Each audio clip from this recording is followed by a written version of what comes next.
মহাসড়কের উপরে কোন রকমের পশুর হাট অনুমতি দেওয়া হবে না। আমরা 7 দিন আগে, ঈদুল আজহার 7 দিন আগে পুলিশ হেডকোয়ার্টারে একটা monitoring cell, central monitoring cell আমরা স্থাপন করব। আসন্ন ঈদুল আজহা উপলক্ষে আমাদের মাননীয় প্রধানমন্ত্রী একটা মিটিং ডেকেছিলেন, তার সভাপতিত্বে আমরা সেই সবার কিছু সিদ্ধান্ত জেলা প্রশাসকদেরকে জানিয়েছি। তাহলে আমরা যাতে ঈদ যাত্রাটা নিরাপদ করতে পারি, যাওয়া আসা এবং সড়কে নিরাপত্তা প্রদান করতে পারে পুলিশ এবং সড়ক পরিবহন বিভাগ, যাতে তারা জনগণের নিরাপদ যাত্রাটা নিশ্চিত করতে পারে, আশাটা নিশ্চিত করতে পারে, সেই জন্য কিছু অনুশাসন দিয়েছেন। সেরকম সিদ্ধান্তগুলোর মধ্যে একটা হচ্ছে মহাসড়কের উপরে কোন রকমের পশুর হাট অনুমতি দেওয়া হবে না। বেশি বেশি গোল্ড কিনে হাফ গ্রাম গোল্ড বার জিতে নিন প্রতিদিন।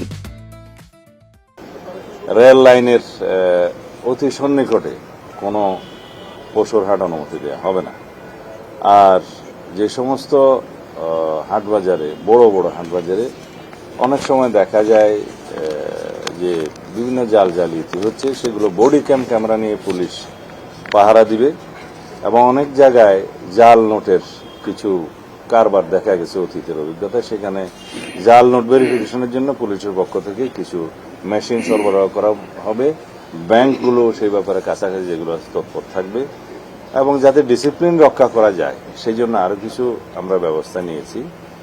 আর আমরা 7 দিন আগে, ঈদুল আজহার 7 দিন আগে পুলিশ হেডকোয়ার্টারে একটা monitoring cell, central monitoring cell আমরা স্থাপন করব।